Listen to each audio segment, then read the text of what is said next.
পরমাণু ইস্যুতে ইরানের সঙ্গে যুক্তরাষ্ট্রের দ্বিপক্ষীয় সম্পর্ক কয়েক দশক ধরেই তলানিতে গিয়ে ঠেকেছে। ব্যাপক কূটনৈতিক প্রচেষ্টা ও অনেক আলাপ আলোচনার পর 2015 সালে সাবেক প্রেসিডেন্ট বারাক ওবামার আমলে পরমাণু বিষয়ে একটি চুক্তি সই হয়। এতে দুই দেশের মধ্যে সম্পর্ক উন্নয়নের একটু সম্ভাবনা দেখা দিলেও তা ফিকে হয়ে যায় ডোনাল্ড ট্রাম্পের কারণে। 2018 সালের প্রথম মেয়াদকালে তিনি পরমাণু চুক্তি থেকে যুক্তরাষ্ট্রকে প্রত্যাহার করে নেন।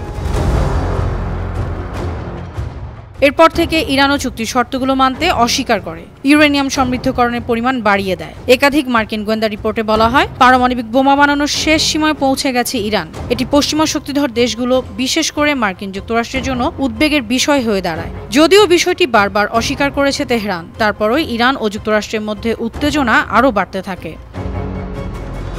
ইরানে পারমাণবিক শক্তিধর দেশ হওয়া ঠেকাতে তাই মরিয়া হয়ে ওঠে যুক্তরাষ্ট্র। এই আবহে রাষ্ট্রপতি হিসেবে দ্বিতীয় ইনিংস শুরু করার পর ইরানের সঙ্গে পারমাণবিক চুক্তি নিয়ে আলোচনার পক্ষে সুর চড়াতে শুরু করেন ট্রাম্প। গেল 12 মার্চ এই বিষয়ে সরাসরি আলোচনায় আহ্বান জানিয়ে ইরানের শীর্ষ নেতা আয়াতুল্লাহ আল খামিনিকে চিঠি লেখেন ট্রাম্প।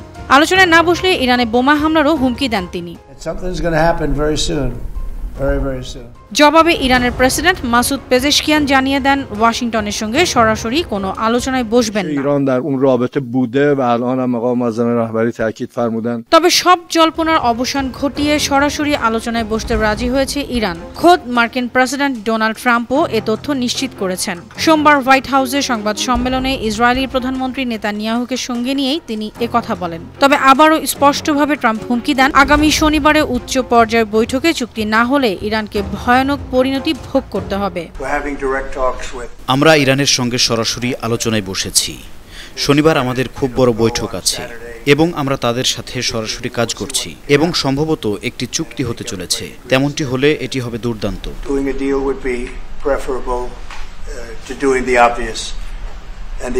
চুক্তি করা অবশ্যই স্পষ্ট বিকল্প গ্রহণের চেয়ে ভালো। আমি আশা করি আলোচনা সফল হবে এবং ভালো কিছু হবে। আলোচনা যদি সফল না হয় তবে ইরান বড় বিপদে পড়বে। ইরানের হাতে পারমাণবিক অস্ত্র থাকতে পারে না এবং যদি আলোচনা সফল না হয় তবে আমি আসলে মনে করি সেটা ইরানের জন্য খুব খারাপ দিন হবে। আমরা আশা করব এরূপ কিছু না ঘটুক।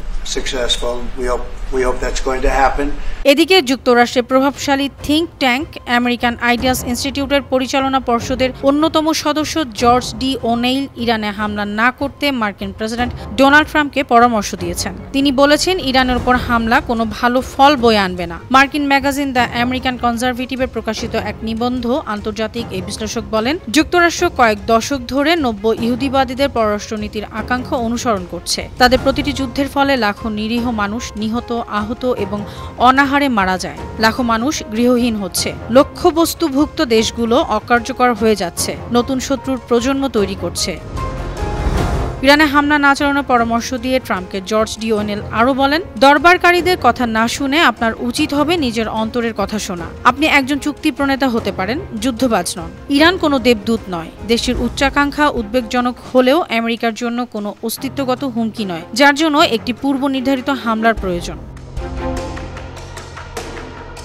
এদিকে তেহরানের পরমাণু কর্মসূচি আলোচনায় যুক্তরাষ্ট্রকে রাজনৈতিক আন্তরিকতা দেখানোর আহ্বান জানিয়েছে চীন। মঙ্গলবার দেশটির পররাষ্ট্র মন্ত্রণালয়ের মুখপাত্র লিন জিয়ান বলেছেন, ইরান পরমাণু ইস্যুতে স্বতঃস্ফূর্তভাবে চুক্তি থেকে সরে গিয়ে আমেরিকা যে পরিস্থিতি সৃষ্টি করেছে তাদের উচিত এখন রাজনৈতিক আন্তরিকতা ও পারস্পরিক সম্মান প্রদর্শন করা।